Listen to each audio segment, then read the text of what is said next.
What's up? Welcome back to episode 10 of Triple Dub, the podcast that fills the stat sheet with record-setting info about the latest NBA news, trends, predictions, and games. Today, we will be talking about a new format which we're going to have going forward. We're going to have these episodes be a bit shorter, and we're going to focus on only a couple of things for our main segment, but we're still going to have our trivia. So, Rohan, with our new format, go ahead. Okay, so as Aki just hinted, we're going to try a new shorter format this episode with only a trivia and a main segment based on some advice that we received from our viewers, since our old podcasts were around an hour long. So we're going to try to cut it down to around 20 minutes. So let us know in the comment section below if you like this new format and if we should use it more in the future. But now we have Aki with our trivia. That's right. And one of the special things about this trivia is that it is episode 10. The rule which we made since episode 1 is that at the end of 10 episodes, whoever is in last place will have to do a dare or something which either the viewers or the winners get to decide. So whoever is the loser today, you can leave a comment below about what do you think we should make them do. It'll be either a separate video or it'll be part of the next episode.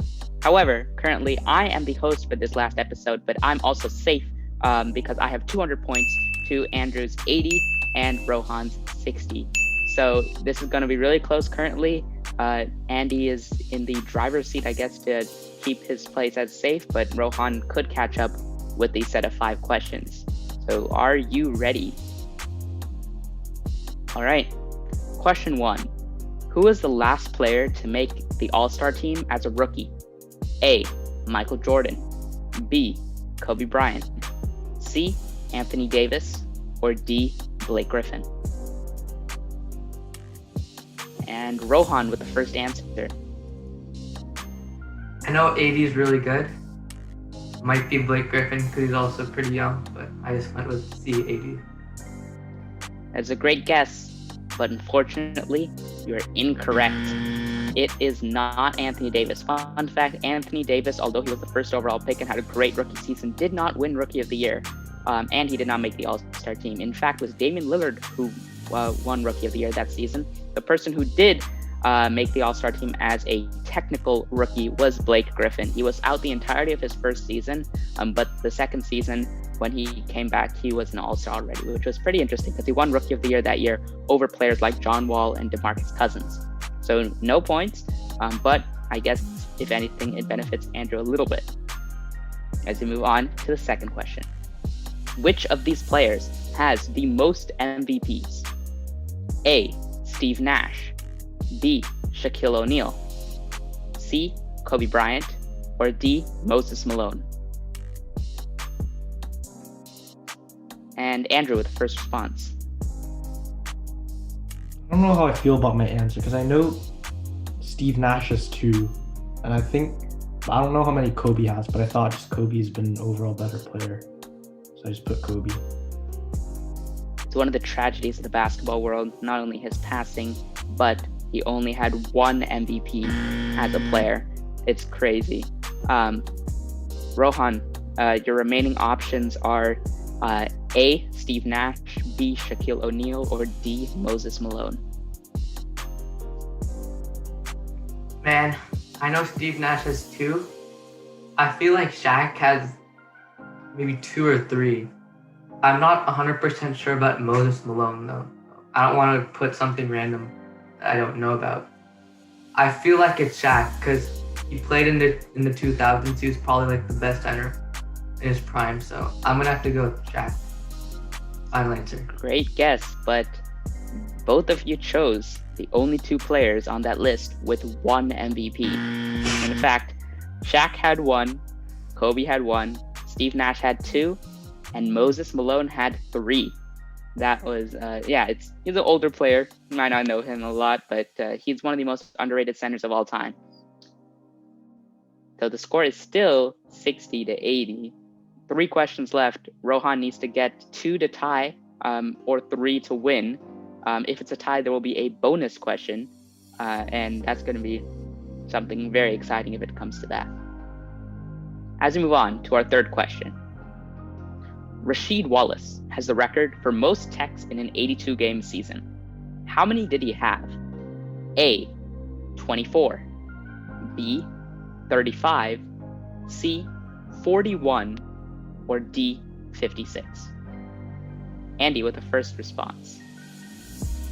It's a 100% guess. I have no clue who that is, and I have no clue. So I just put B because I wanted to answer before Rohan. It's a good guess, but it is incorrect. Your options are A, 24, C, 41, or D, 56 in an 82-game season.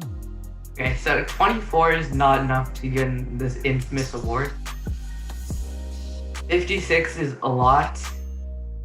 I don't think that's even possible. I think it's 41 because you kind of threw in two close answers, 35 and 41, and you're trying to throw us off, which you did throw off Andy. And I think you want to hide the fact that 41 is the correct answer. So I'm going to go with the 41. Not exactly the logic I would have hoped for, but it is the correct answer. 41 technical fouls. The rule was changed a couple of years after that, so that if you get 16 technical fouls, every next tech you get is a suspension for 1 game. And that carries over to the playoffs. That was the reason why Draymond Green couldn't play Game 5 of the 2016 NBA Finals, because he got that additional tech. So yeah, that brings Rohan within 10, which means he only needs he needs to get 1 and Andy and both of them to miss the other one in order to tie, or he needs to get 2 of them in order to win. Still slightly favoring Andy, but who knows what'll happen. Question 4. What is the most points scored in an NBA game by one team? A, 168, B, 177, C, 186, or D, 195? Andy. I mean, same logic as last time. I had no clue, so I just answered for the first one, so I could answer before Rohan, so I just guessed A. 168 is a lot of points, but unfortunately it's a bit low. Remaining options are B, 177, C, 186, or D, 195.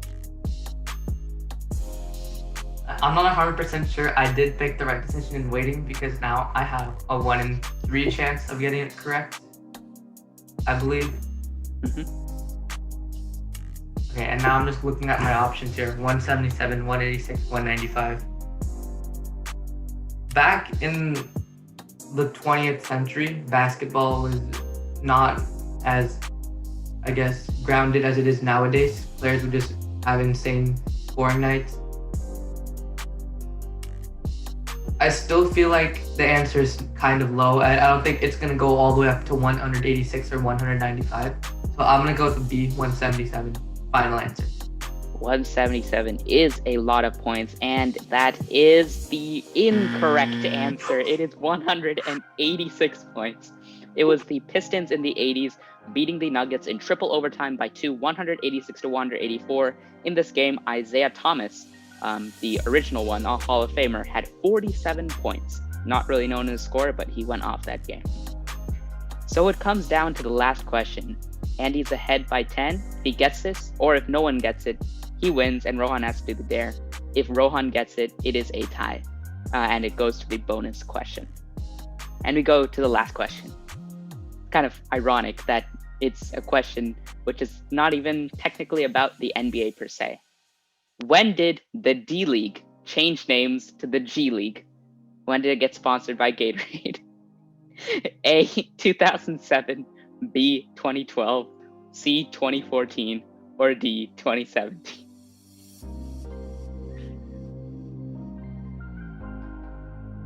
They're both trying to wait each other out on this one.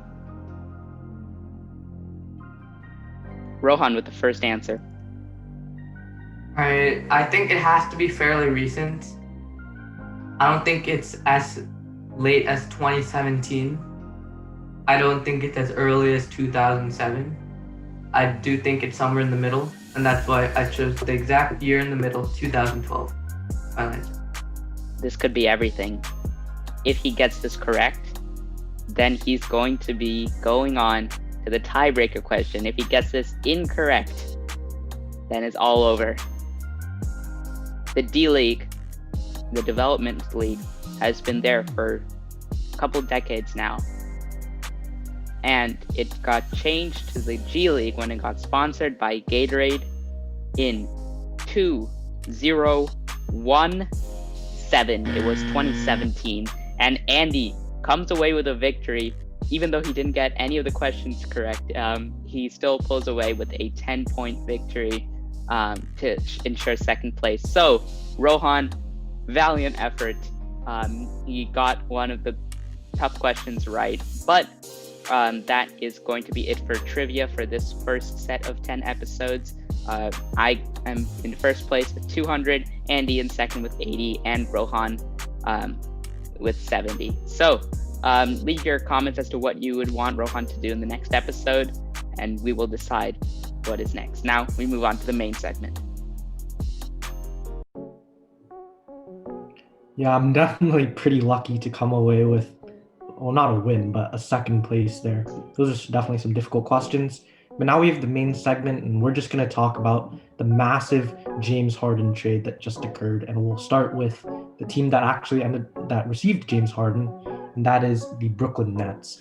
So they received James Harden.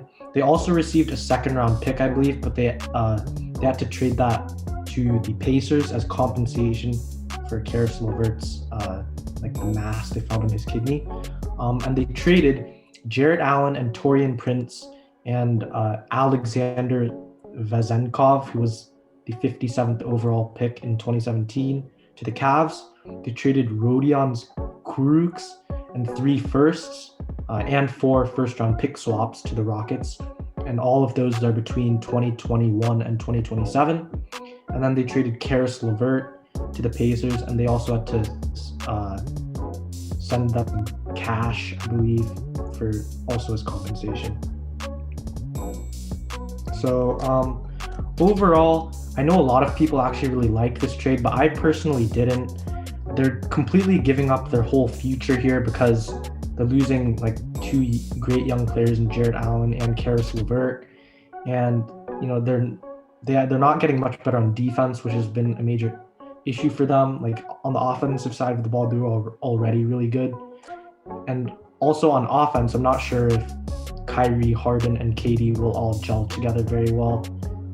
But in James Harden's debut, he did actually play pretty well with KD, so that's a good sign for them. But overall, I'm giving this a C. I think this is very it's pretty much either going to be like an A or an F. So I just gave it like a grade in the middle. If they win a championship in like the next 2 or 3 years, then it's an A, but otherwise it's a failure. I agree with your grade here. I believe what made the Nets such a great team was their combination of 2 amazing stars, Kyrie Irving and KD, but also their bench depth with Karis LeVert, Joe Harris, DeAndre Jordan, all these really good players. And then they just traded away some of their best bench players with Taurean Prince and Jarrett Allen. And those guys are also really good defensive players. So even though the Nets might be good at the beginning of the game, they might have some good offense, it's really taking away from their defense and their ability to play later into games. So I didn't really like the trade too much. They may be able to win a championship out of it, but it's a little bit of a risky situation for the Nets. Yeah, I'm a bit more positive than you guys. I think that this is probably like a B+. I think the ideal A+ trade would have been like a 2-team trade, Karis LeVert and 7 firsts, however, pick swaps and picks, just for James Harden, in order to keep Jarrett Allen. There was no reason they had to trade Jarrett Allen to the Cavs. I mean, I think that if it was just a 2-team trade, I would have been perfectly fine with it because Jarrett Allen was a really good rim protector.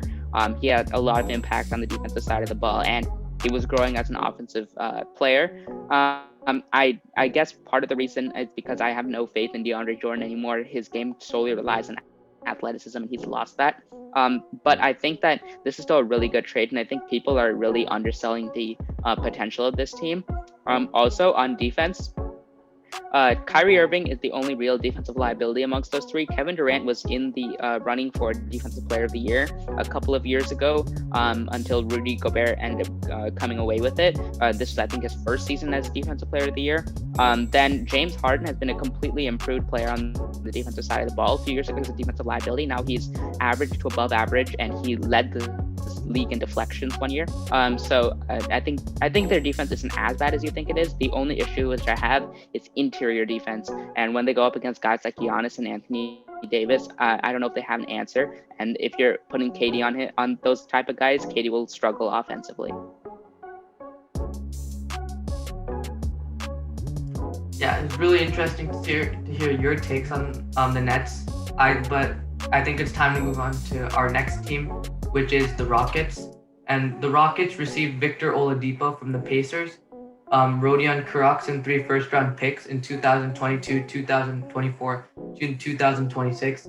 And they also received 4 first-round pick swaps in 2021, 2023, 2025, and 2027 from the Nets in exchange for James Harden. And they also received Dante Exum and a 2022 first-round pick from the Cavaliers in exchange for some other players. But in return, the Rockets did have to trade James Harden to the Nets and a 2024 second-round pick to the Pacers. And I think the trade for the Rockets was actually not that bad. Some people think it's a pretty bad trade because they gave away their star player and they only received 4 first-round picks in exchange for it. Whereas in some previous trades that happened in previous years with the Thunder trading away Paul George, they were able to receive 7 first-round picks. So in that sense, it wasn't as good, but I'm still going to give this trade a B+ for the Rockets because they're able to dump off James Harden. They really did not have much leverage on him since he already made it clear that he wanted to leave, and his contract was going to expire in just like 2 more years. His contract was also really expensive. The fact that they're able to get this much in exchange for a player that they weren't even going to get, it was pretty impressive. The Karis LeVert part of the trade, I did not really like that much. He was a very young player who's very talented. He has a cheap contract that lasts for many years. And they got Victor Oladipo out of it. He's a little bit old. He's still a good scorer though, which is what the Rockets mostly wanted, an all-star, I guess, leader kind of to lead their young team. The Rockets are entering a rebuilding phase, and they've started off well with the 4 first-round picks, and that's why I gave them the B+. Now, what do you guys think? Yeah, I think it was pretty solid overall. I think it probably might have been a bit better if it was if they got like Jarrett Allen instead of like say 2 or 3 of those picks, and then if they kept Karis LeVert, because the thing is Victor Oladipo is a free agent at the end of the year, so I don't really know how that fits unless they're going fully for the tank. But they aren't really going for a younger team either because they have John Wall and now they have Victor Oladipo. So those are 2 very established players. So if they wanted to go for the tank, they probably should have gotten players like Jarrett Allen and Karis LeVert. But I think overall they did a really good job getting the amount of picks that they did and getting a former All-Star Victor Oladipo. Yeah, I pretty much agree. I think really like the trade was pretty good, but like the first part of the trade where they're trying to build for the future, combined with like the second part of the trade where it seems like they're kind of trying to win now with like the older Victor Oladipo, it just kind of confuses me a bit because I don't think you should really try to do both. Like just pick one. I think if you just build for the future and keep Karis LeVert, then you'll be fine.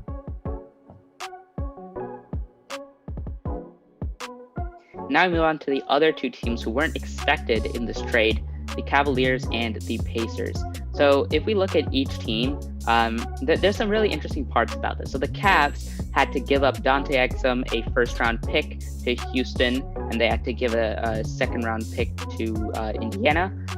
Then the Cavs received Jarrett Allen, Taurean Prince, and rights to an overseas player from the Nets. So it's honestly looks like a really good trade at face value. They got Jarrett Allen, who's been amazing as a interior defender, and Taurean Prince, an established vet who used to be close to an all-star level a few years ago in Atlanta. However, now they have a ton of centers on the roster. even though they lost Tristan Thompson in the offseason, they still have Andre Drummond. They still have players like Kevin Love and several more. But I think that they overall probably get a B plus. I guess I'll give them an A minus on this grade. I think they did a bit better than the Rockets for a couple of reasons. First, they have established a good core around their young duo of Darius Garland and Colin Sexton, adding Jared Allen for defense purposes. So now you have a lineup which is starting to establish it's a team which could start competing in a couple of years. You have Darius Garland, Colin Sexton, Isaac Okoro, somebody at the 4, and Jared Allen. That looks like a team which could become very competent very soon, especially considering the speed, athleticism, and defense of a lot of those players. I think that this could be a really good team to watch out, one of those grit and grind sort of teams. So I like the Cavs' direction. There's going to be progress there. Yeah, so that's what I think about the Cavs. What do you think about the Cavs? I gave them an A minus. I agree with you here. I think normally with these big trades, what happens is that that smaller team that just comes in and is a small part of the deal, they normally get the best deal out of it. And Jared Allen's going to be a great player for them. I think the only question mark now I think is Andre Drummond. If they can get a good trade for him, maybe get some picks and maybe even a power forward or something like that, where they could be really solid in the future. So I just think it'll depend on how they deal with Andre Drummond. I agree with that too, but I'm erring a little bit more towards a B plus grade. Jared Allen's a great player. I'm a huge fan of him. He's still developing his offensive abilities. He's already proven himself as a defensive player. Taurean Prince is also in the same situation. Great defender, but not as good of a scorer. And I guess that's what the Cavs are looking for. They're looking to develop young players into just a really solid group of basketball players. But I agree, it's too many big men. You can't have Andre Drummond around with all these young centers. So it really depends on whether or not they can dump Andre Drummond off to another team. Considering he's already 27, it's going to be hard to do that. But assuming that they can get a little bit of value out of that, I would bump it up to an A minus. But for now, I'm going to give it a B plus. Okay, that makes sense. So we move on to the other team who was involved in this trade, which is the Indiana Pacers. It's quite surprising. Usually the teams which are involved aren't, these secondary teams are bottom feeders, but this is actually a team which is a consistent playoff threat and trying to make that leap to becoming a contender with several amazing pieces like Malcolm Brogdon, TJ Warren, Domantas Sabonis, and Miles Turner.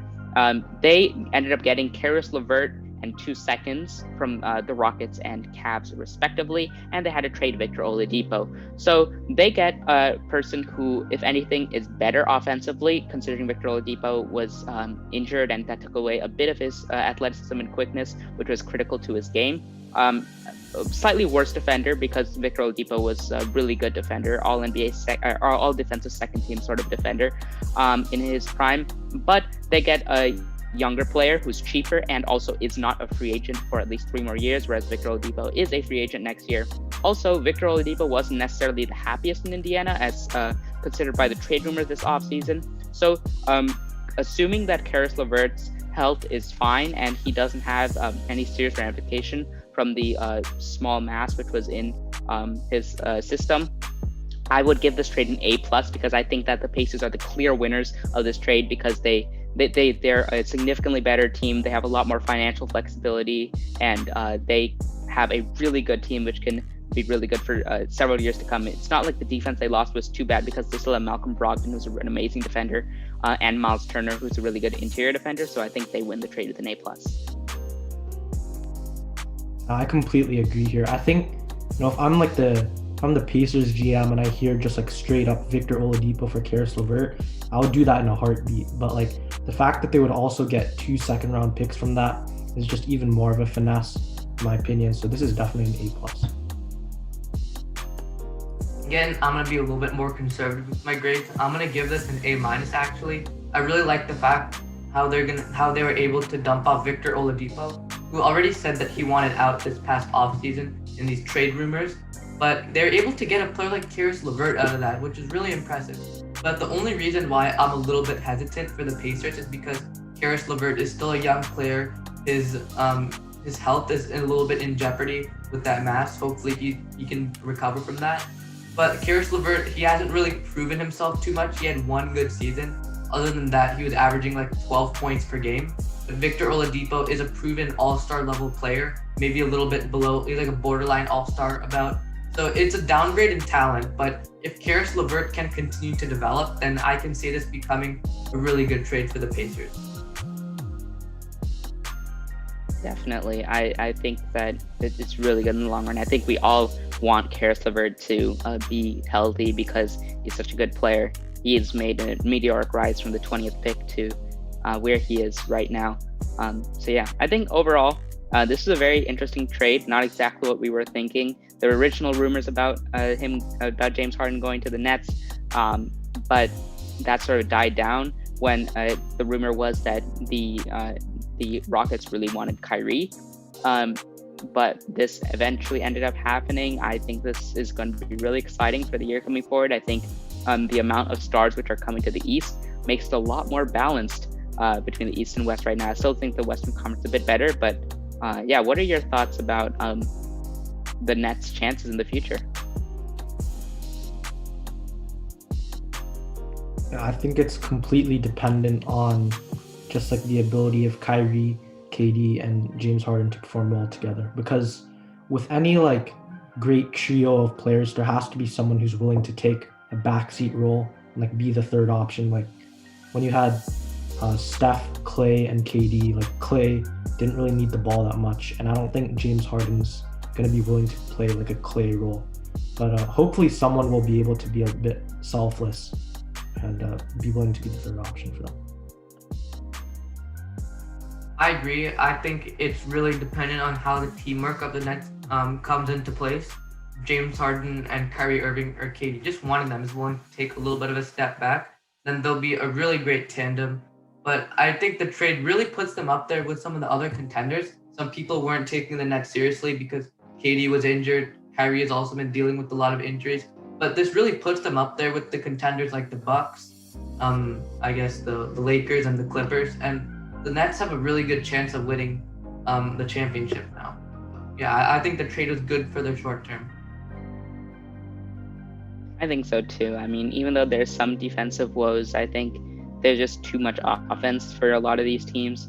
I laughed a bit earlier when Rohan said step back because James Harden's signature move is a step back three. But anyways, I still think it's really interesting. I like the Pacers a lot more now. I think they leapfrog a couple of teams and they probably move to the bottom of that contenders list. I think that they could be a lot more competitive than they have in recent years in the playoffs. They've gotten swept 2 years in a row in the playoffs. I think they would take a team like the Celtics to like 6 or 7 games now, and which is a lot better than what they used to be. They got swept by the Celtics and swept by the Heat. So yeah, I think that the Pacers are also beneficiaries.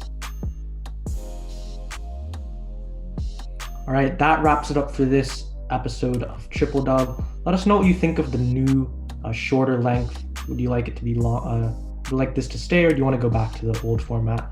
This is the Benchwarmer signing off. See ya.